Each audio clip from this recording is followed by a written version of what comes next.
룻기서 1장 15절부터 18절까지 제가 한 절, 여러분들이 한 절 교독하도록 하겠습니다. 룻기서 1장 15절부터 18절입니다. 나오미가 또 이르되 보라, 내 동서는 그의 백성과 그의 신들에게로 돌아가니 너도 너의 동서를 따라 돌아가라 하니,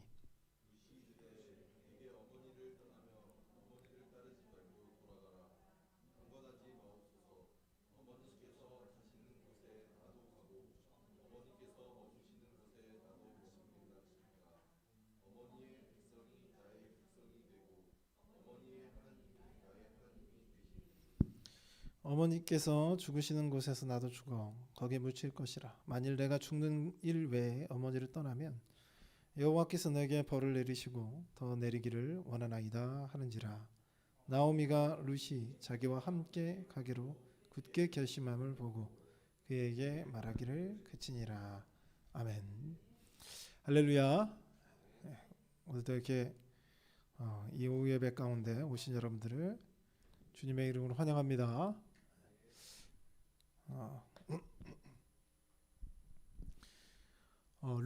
룻기가 원래 지금 그 새벽기도 때 한 이틀에 한 번씩 룻기의 설교를 하고 있는데, 이제 이 오후 예배 때 하면 좋을 것 같은 부분을 설교로 가져왔습니다. 그래서 이 룻기를 이해하는데 여러분의 삶의 결정에 큰 역할을 하지 않을까 싶어서 가져왔어요. 특별히 여기에 이제 젊은 친구들이 이제 연속된 선택의 갈래 그 길에 놓일 텐데, 그 선택을 하는 데 있어서 가장 좋은 지침서가 될 것이라고 여겨집니다. 제가 그 여러 가지 상담을 많이 해봤습니다. 뭐 학교에서도 해봤고 교회에서도 해봤고 뭐 여러 가지를 해봤는데, 상담을 하러 온 사람들의 공통점이 있어요. 혹시 뭔지 아세요? 상담을 하러 온 사람들의 공통점. 답이 정해져 있습니다. 그러니까 지금 저를 찾아와서 A로 갈까 B로 갈까 나한테 물어보러 온 게 아니고요. 이미 결정을 해놨어요. 이미 결정을 했고 그곳으로 가고 싶은데 이제 나에게 동의를 받고 싶은 거죠. 대부분 그렇습니다. 대부분 다 그래요. 이제 보통 일반 상담사면, 일반 상담을 하는 지역이라면 거기서 강조하는 것이 있어요. 기독교 상담 말고 일반 상담입니다. 일반 상담에서 중요하게 여기는 것 하나가 들어주는 겁니다. 무조건 들어주는 거예요. 답을 내려고 하지 않습니다. 그냥 공감만 해주는 거예요. 그 사람을 위로해 주는 겁니다. 왜냐하면 그 상담의 목적이 이 사람이 이렇게 가는 거 저렇게 가는 거 그거의 목적이 아니기 때문입니다. 그 사람을 위로하고 오늘 하루도 살아갈 수 있게 만드는 것, 그게 상담사의 역할이거든요. 근데 기독교적 상담은 좀 다릅니다. 여러분이 생각하는 그 상담하고 좀 다른 게, 엘리야, 그죠? 다윗 시대 때는 나단 선지자, 이런 사람들 생각하시면 돼요. 이런 사람들이 친절하거나 감수성이 넘치거나 공감력이 뛰어나거나 그러지 않았습니다. 오히려 어떻게 느껴지냐면 꼬장꼬장하고 고지식하고 그리고 말이 통하지 않는 그런 사람들 같아 보이죠. 심지어 예수님도 마찬가지입니다. 예수님께 찾아왔던 그 수많은 사람들 중에 다행히 예수님이 원하시고 예수님이 그 생각하시는 바대로 이야기를 하거나 꿈을 꾸거나 그 길을 걷는 사람들을 예수님이 칭찬을 하셨지만, 그렇지 않은 사람들에게는 조그마한 공감조차도 해주시지 않았다라고 하는 거죠. 그래서 기독교적 상담이 좀 어려운 면이 있어요. 그래서 이제 찾아오신 분들 대부분은 길을 정해놨습니다. 아마 모든 상담하는 사람이 다 똑같을 거예요. 그런데 그렇다고 해서 이게 A로 가야 되는 길이 있고 B로 가야 되는 길이 있어요. 그러면 A로 가는 것이 어렵고 힘듭니다. 그리고 A로 가는 것이 근데 이게 성경적으로 보나 하나님이 기뻐하시는 것으로 보나 A로 가는 게 맞는 것 같아요. 근데 현실적으로는 B로 가야 될 것 같습니다. B로 가야 될 것 같아요. 그래서 이 B로 걸어가는 게 맞는 것처럼 보여요. 그 잠깐 눈을 잠깐만 감으면 B로 가는 게 옳아 보입니다. 그래서 B로 가고 싶어서 찾아오죠. A로 가야 될까요? B로 가야 될까요? 뭐라고 대답해야 되나? 일반 상담사였으면 당신 원하는 곳에 가세요 라고 하겠지만 어떻게 대답하죠? 꼬장꼬장하게 물어보면 꼬장꼬장하게 대답해 줘야 돼요. 뭐라고 대답해 주죠? 넌 어디로 가야 될 것 같은데? 이렇게 대답을 해줘야 되죠. 그럼 귀에 꽂힙니다. 귀에 A라고 하는 선택지를 반쯤 가려놨다가 갑자기 꽂히면 A라는 선택지가 다시 보이죠. 우리 삶에서 이런 선택을 해야 될 경우들이 참 많아요. 이런 선택을 해야 될 경우가. 어디로 가야지 더 좋을까? 어느 선택을 해야지 더 훌륭할까? 이런 선택을 하게 됩니다. 그런데 분명한 건 여러분이 이집트로 가든 가나안으로 가든 서울로 가든 남양주로 가든 하나님이 함께 하십니다. 그건 당연해요. 어떻게 함께 하시냐가 문제긴 한데 하나님이 함께 하십니다. 근데 문제는 하나님이 좋아하시는 선택이 있고요. 하나님이 싫어하는 선택이 있죠. 그건 너무 명확하죠. 우리 성경 속에서 보다시피 사사기 시대 때 하나님이 악하니까 어떻게 해요? 공감해 주시나요? 우리 그 노래에도 하나님 공감하시네 이런 가사가 있는데 하나님 공감해 주시나요? 그럴 수 있어. 그렇게 하시나요? 아니면 이방 민족을 들어서 이스라엘을 무너뜨리나요? 하나님 어떻게 하시죠? 체벌을 하죠. 체벌을. 때문에 우리에게 중요한 게 뭐냐면 하나님이 기뻐하실 만한 선택을 하는 것이 중요하다라고 하는 거죠. 다윗이 잘 하다가 그 중간중간 사소한 실수들도 있었지만 큰 실수는 하지 않았어요. 잘 하다가 아주 큰 실수를 하게 됩니다. 그게 무슨 사건이죠? 우리아의 장군 그 아내 밧세바를 취한 사건입니다. 취한 것뿐만 아니라 또 하나님 그렇게 인도했겠죠. 밧세바가 임신을 해요. 그 밧세바의 상태가 어떤 상태였냐면 밤에 나와서 씻어야 될 정도로 아마 그 여성으로 따지면 이제 생리 주간이었던 것으로 보여요.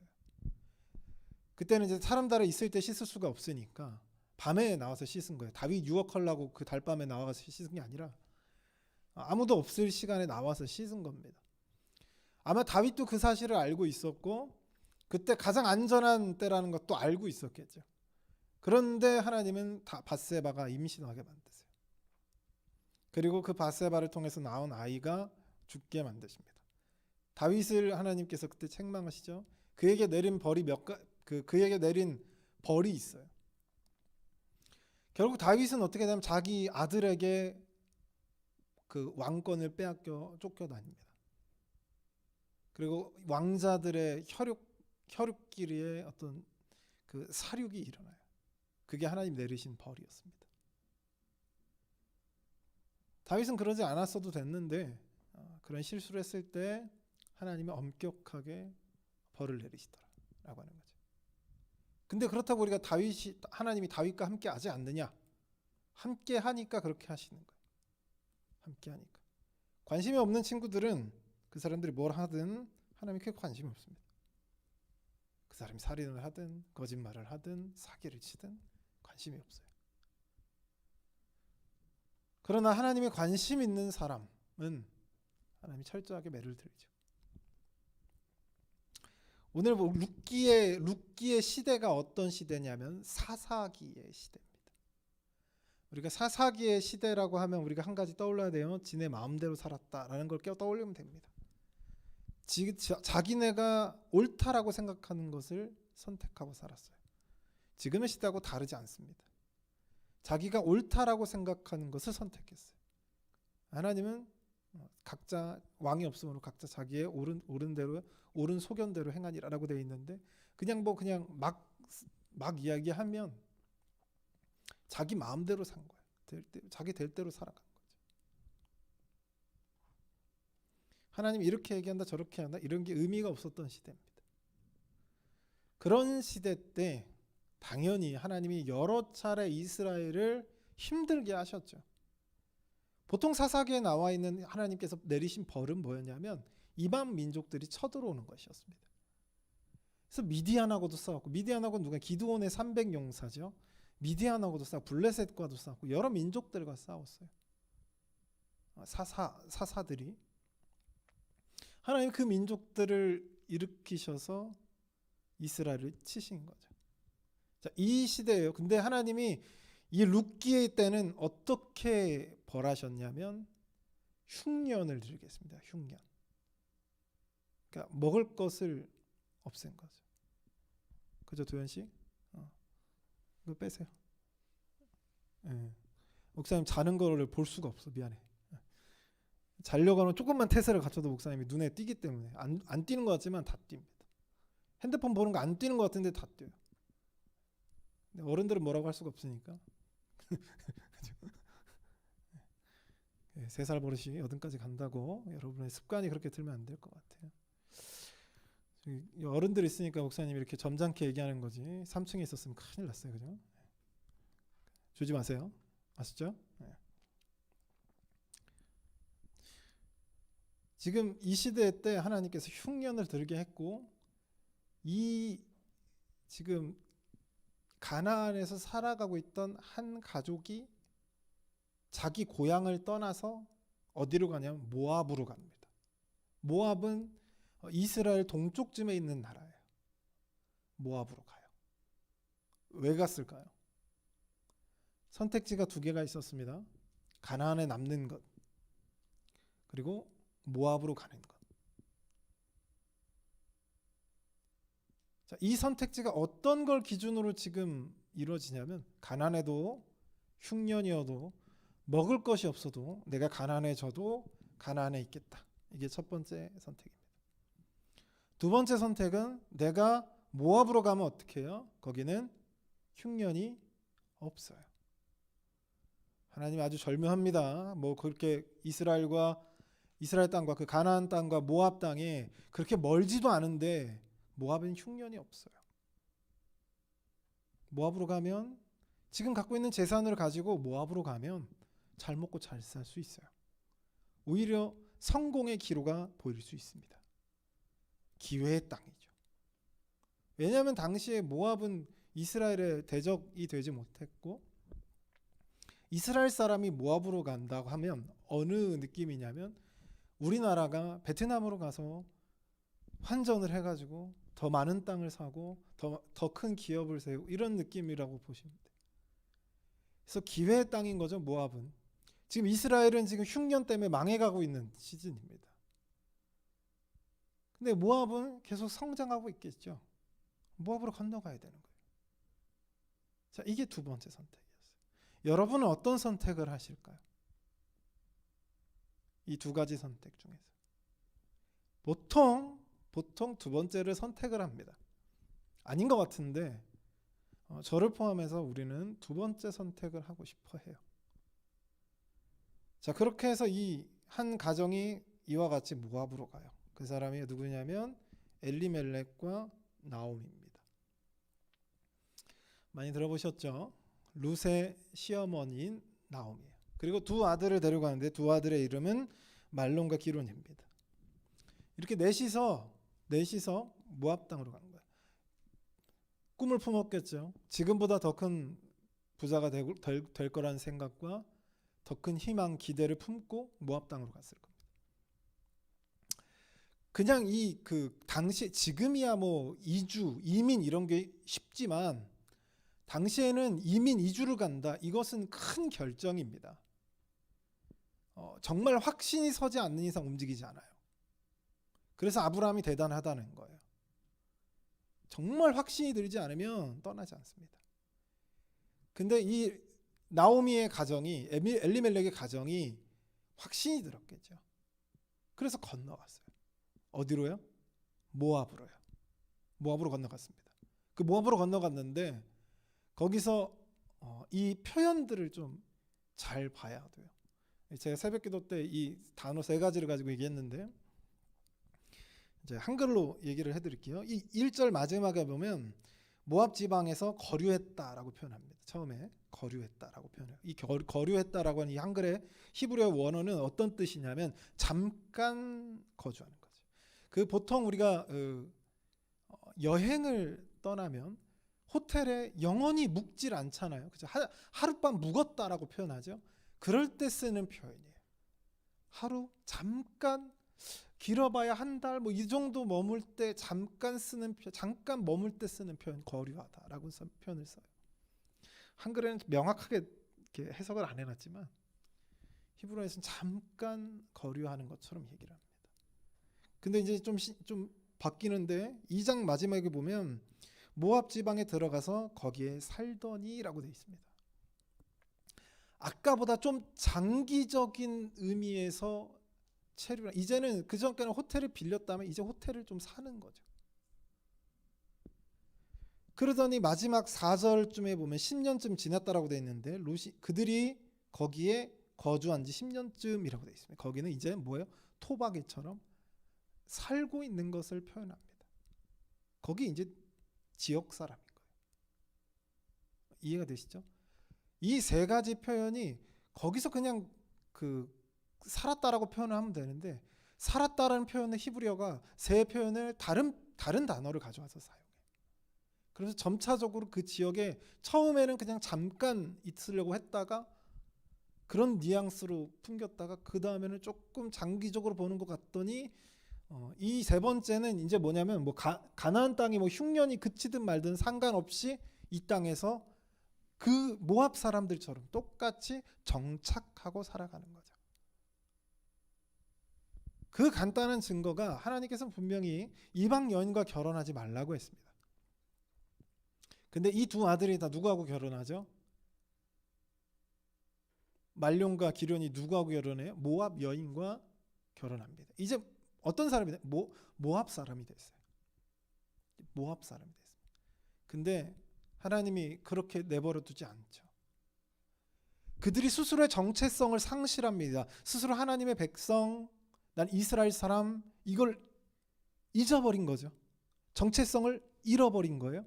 자, 그 상태에서 모압 사람이 돼가는 그들 앞에 하나님 그대로 내버려 두지 않습니다. 왜냐하면 내 백성이니까. 그들이 모압에 가든 이스라엘 땅에 있든 하나님이 함께 하시는데 방식이 어떻냐가 차이가 있는 거죠.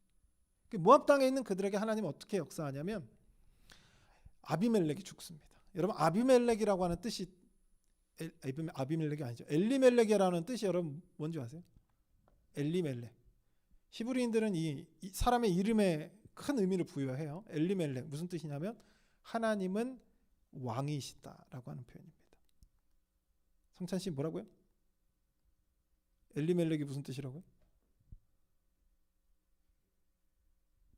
목사님 지금 2차 접종 받은 지 며칠 안 돼가지고 좀 까칠해요. 정신이 좀 오락가락합니다. 무슨 말 했는지 지금 방금 해놓고 까먹었어요. 엘리멜렉이 뭐라고요? 뜻이 하나님이 왕이시다. 그 왕이 명령한 대로 선택해야 될 거 아니에요. 근데 엘리멜렉이 자기 이름 뜻은 하나님 왕이신데 누구의 마음대로 선택하는 거죠? 자기의 마음대로 선택하는 거예요. 그래서 결국 모압 땅에서 죽습니다. 나오미는 뜻이 뭐예요? 기쁨. 간단하게 얘기할게요. 조금 더 복잡한데 기쁨이라고 알고 계시면 돼요. 근데 결국 이 나오미의 2 아들들도 어떻게 돼요? 모압 땅에서 죽게 됩니다. 젊은 나이에 죽게 돼요. 자, 그때 이 나오미가 기뻐할 수 있었을까요? 이 이름대로? 하나님이 꼭 비웃는 것처럼, 그죠? 엘리멜렉과 나오미란 그 2 이름을 비웃는 것처럼 그들에게 주셨던 모든 것들을 다 걷어갑니다. 그때 남은 사람이 누구냐? 나오미와 그리고 2 며느리.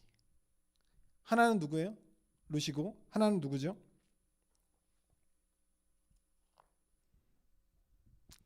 하나는 누구예요? 룻은 잘 알고 있는데 하나는 누구예요? 저도 잘 기억이 안 나요. 이럴 때는 오르바입니다. 오르바.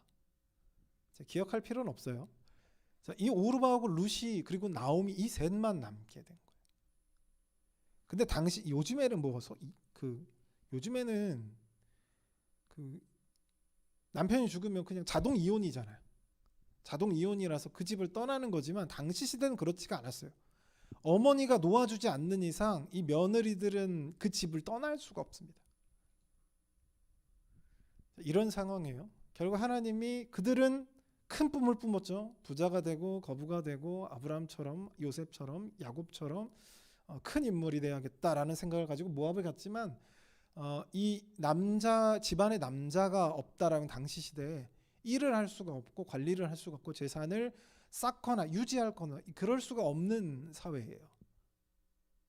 결국 이 집안에 남는 게 뭐였느냐? 가난밖에 남는 게 없는 거죠. 이제는 정말 버티다 못해 더 이상 이 땅에서 살아갈 수 있는 힘이 없는 거예요. 그래서 나오미가 결단을 내립니다. 무슨 결단이죠? 내가 고향으로 돌아가야겠다. 그제서야 고향이 떠오르는 거예요. 그제서야 가나안 땅이, 그제서야 약속의 땅이 떠오르는 겁니다. 근데도 딱 그때 타이밍도 딱 맞게 가나안 땅에 흉년으로 인한 피해가 복구가 됐어요. 흉년이 한 번 오면 우리가 흉년이 한 번 오면 내년은 괜찮겠지 이렇게 생각하는데 흉년이 한 번 오면 만약에 원래 100을 걷어들였어요. 씨앗을. 근데 흉년이 오면 한 50 걷어들이겠죠. 근데 이걸 심으려면은 20이 필요해요. 20이 필요해요. 그러니까 100을 걷어서 20을 남겨두고 80을 먹었겠죠. 근데 흉년이 들어서 50을 걷어서 20을 뿌려야 되는데 30밖에 안 나요. 1년에 80 먹었는데 30으로 줄일 수가 있어요? 없어요. 그러면 이 20을 어떻게 줄이냐면 씨앗을 10 또는 5로 줄이는 거예요. 그러면 그 다음 해에는 5나 10을 뿌리면 그 전처럼 100이 맺힐까요? 또다시 50, 60이 맺히는 거예요. 그게 계속 반복이 되는 거죠. 근데 그게 어떻게 해서 극복이 된 거예요. 10년 만에. 그리고 나오미가 10년 만에 돌아갈 결심을 합니다. 여기서 사는 것보다는 고향으로 가는 게 더 낫겠다라는 판단이 선 거죠. 근데 이 유대 사회에서 이방 여인들이 살아가는 건 쉽지가 않아요. 쉽지가 않습니다. 그래서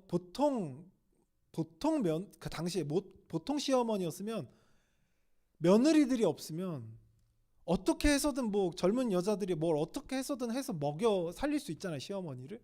그래서 끌고 가는 게 맞아요.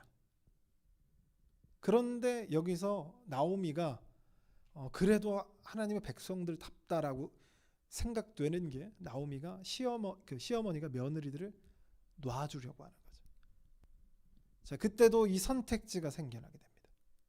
그리고 A를 선택한 사람이 있고 B를 선택한 사람이 또 나오죠. 이 나오미가 처음에 며느리들 불러놓고 울면서 얼마나 지금 상황이 절실하고 어렵고 힘든지 이 결단이 나오미에게 있어서는 생과 사를 가를 수 있는 선택인지를 보여주죠. 울면서 며느리에게 얘기해요. 이제 내 남편도 없고 내 아들들도 없으니 너희는 너네 집으로 돌아가라. 너희 어미, 너희 아비에게로 돌아가라. 그러자 처음에는 이 며느리들 전체가 울면서 어머니와 함께 하겠다라고 얘기합니다. 이 결단을 의심할 필요는 없겠죠. 그때 이 어머니가 또 다시 한번 이 설득을 해요. 뭐라고 설득을 하냐면 두 번째 설득을 할 때 시험이 되기도 할 거고 설득이 되기도 하겠죠. 이야기를 해요. 너희들이 나를 따라오면 다시 시집을 갈 수도 없고 너희가 후손을 볼 수도 없다라고 하는 거죠. 하나님의 은혜를 입어서 내가 아들을 가져서 그 아들이 장성할 때까지 커가지고 너희들한테 준다 할지라도 이미 그 자체가 불가능한 나이라는 거죠. 어머니도 며느리들도. 그러니까 부모님 집으로 돌아가라는 거예요. 그때 이 둘째 며느리였던 오르바가 막 펑펑 울죠. 울면서 결국에는 어떤 결정을 내리냐면 집으로 돌아가요. 자, 이 두 번째 이야기에서 집으로 돌아간 오르바. 우리는 개인적으로 보면 이 사람을 책망할 수가 없습니다. 어떻게 살아갈 거예요? 현실적으로 먹고 살 수 있는 방법이 없어요. 어떻게 살아갈 겁니까? 우리가 개인적으로 또는 인간적으로 봤을 때 이 사람이 자신의 고향 집으로 돌아간 것을 우리가 뭐라고 할 수가 없습니다. 근데 신앙적으로 보면 그것이 옳지 않다는 것을 우리가 금방 깨닫게 되죠. 왜냐하면 나오미가 이렇게 얘기해요. 세 번째로 이제 남은 룻을 이제 설득하는 거죠. 룻을 설득하려고 할 때 뭐라고 표현하냐면 오늘 본문 첫 절입니다. 15절에 나오미가 또 이르되 보라 내 동서는 그의 백성과 그의 신들에게로 돌아가나니 너도 너의 동서를 따라 돌아가라. 누구에게로 돌아간다고요? 누구에게로 돌아간다고요? 너희의 그들의 모압의 신들이겠죠. 모압의 신들에게로, 모압의 백성에게로 돌아간다라고 표현을 씁니다. 그러니까 지금 나오미가 표현하는 것 자체가 그의 선택이 단순히 집으로 돌아가는 게 아니에요.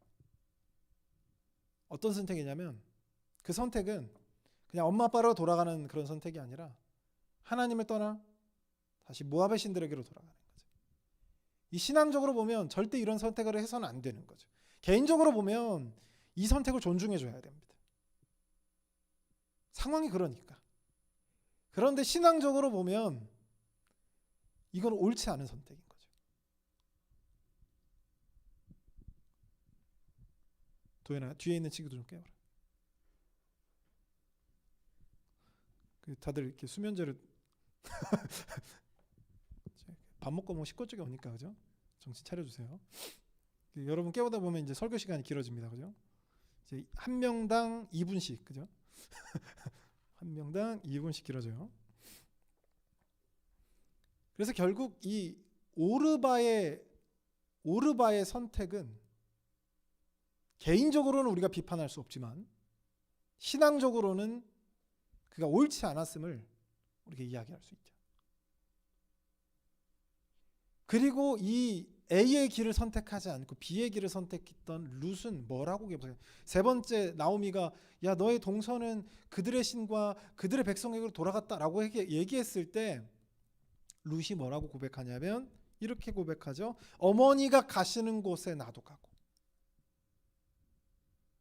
어머니가 계시는 곳에 나도 가고 어머니의 백성이 내 백성이 되고 어머니의 하나님 여호와가 나의 여호와가 될 것입니다 라고 고백하죠. 자, 우리가 룻기를 볼 때 이거 무슨 효사상이다 뭐 유교만큼 대단한 그런 효를 뭐 교회에서 가르치고 있다 성경에서 가르치고 있다 뭐 이렇게 얘기할 수 있지만 룻기의 중심은 효가 아닙니다. 효가 아니에요.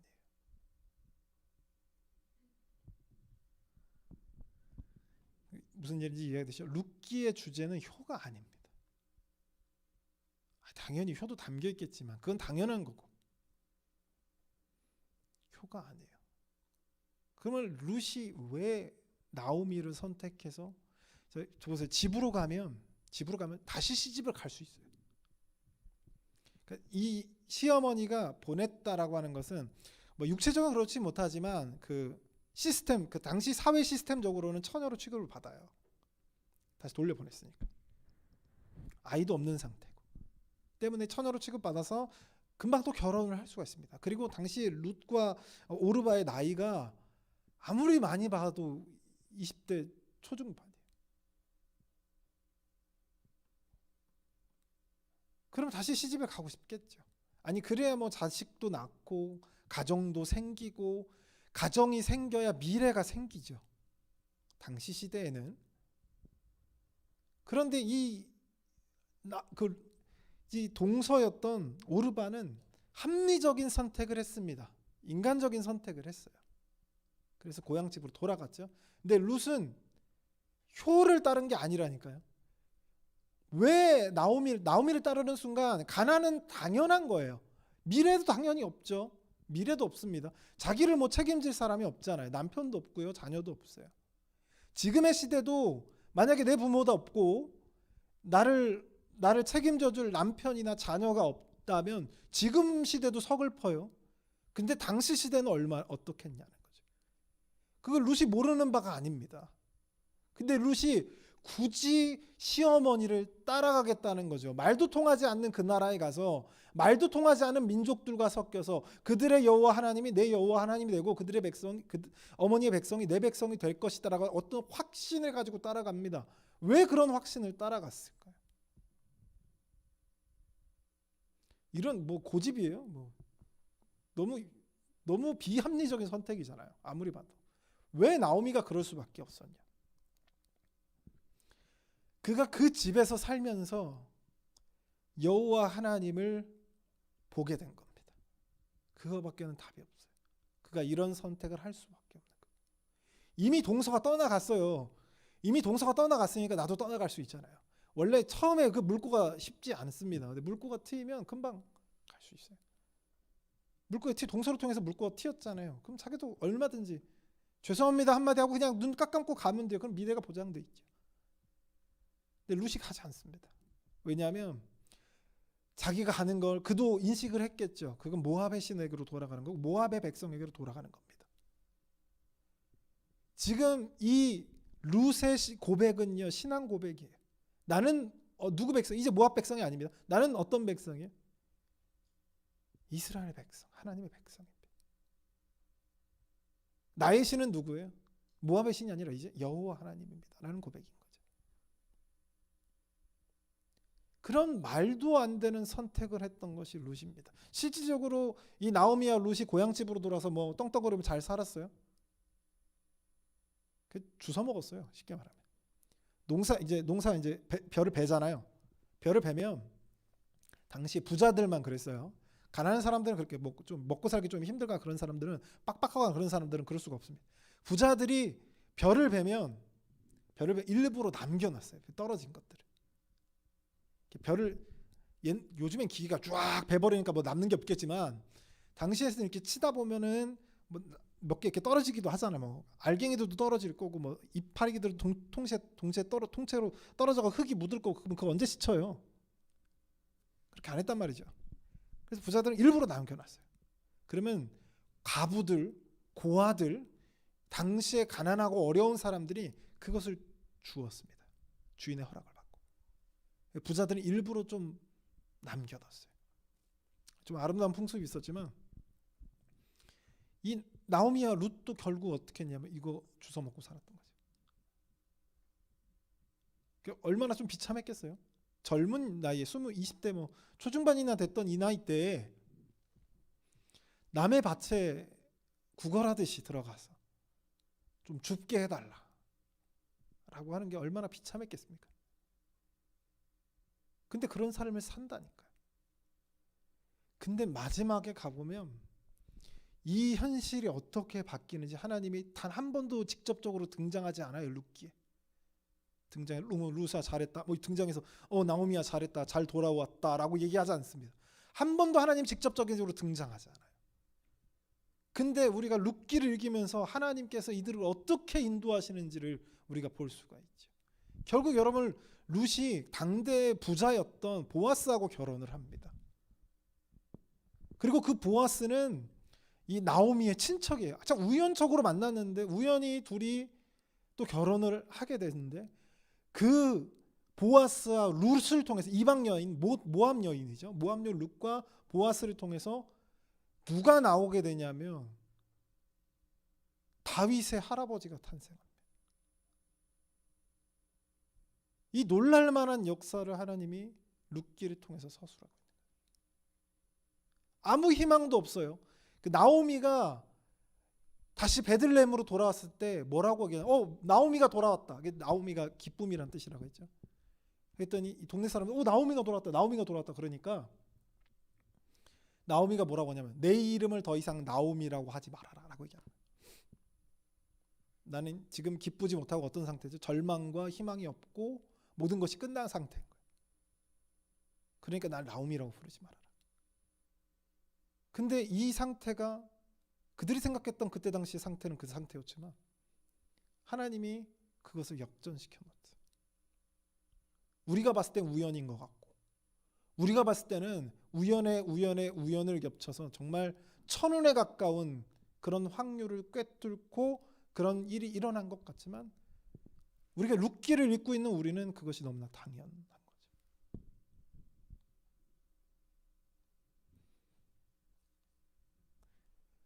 우리가 어떤 선택을 할 때 이 룻기의 이야기를 명심해야 된다는 거죠. 하나님은 자기 말을 안 듣고 따르지 않고 하나님 원하시는 길을 찾지 않는 사람들을 통해서 다윗의 혈통을 내뱉지 않습니다. 하나님은 자신의 말에 순종하고 자신의 길을 선택하며 자기와 같은 마음, 자기와 같은 뜻을 품고 있는 사람들을 사용해서 역사를 써 내려가시더라는 거죠. 모세와 같은 일을 사용해서 홍해가 갈라지고요. 여호수아와 같은 일을 통해서 가나안 땅을 정복합니다. 다윗과 같은 사람들을 통해서 왕조를 바꾸고요. 솔로몬과 같은 사람들을 통해서 이스라엘이 당대 최강국이 되게 만들죠. 하나님은 이상하게 불가능한 일, 특별히 하나님의 사람들을 사용하셔서 불가능한 일을 현실로 만드시는 그런 분이시더라라고 하는 것입니다. 근데 우리 모두는 다 어떤 선택을 하려고 하냐면 하나님이 원하시는 선택이 아니라 내가 봤을 때 괜찮아 보이는 길을 선택하려고 합니다. 그래서 갈등을 하죠. 현실과 신앙 사이에서 말이에요. 근데 명심하셔야 될 게 있어요. 우리가 현실을 쫓아갔습니다. 현실을 쫓아갔다 해서 우리가 인간적으로 그게 나쁘다라고 얘기할 수 없다고 분명히 그런 선택했다고 이 사단아 그러면 안 돼요. 인간적으로 보면 우리가 절대 그 사람 비판할 수가 없어요. 뭐라고 할 수가 없습니다. 현실이니까.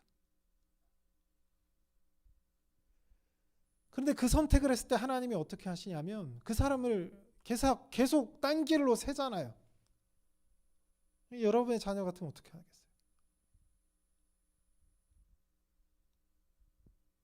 여러분의 자녀가 자꾸 새길로 세요.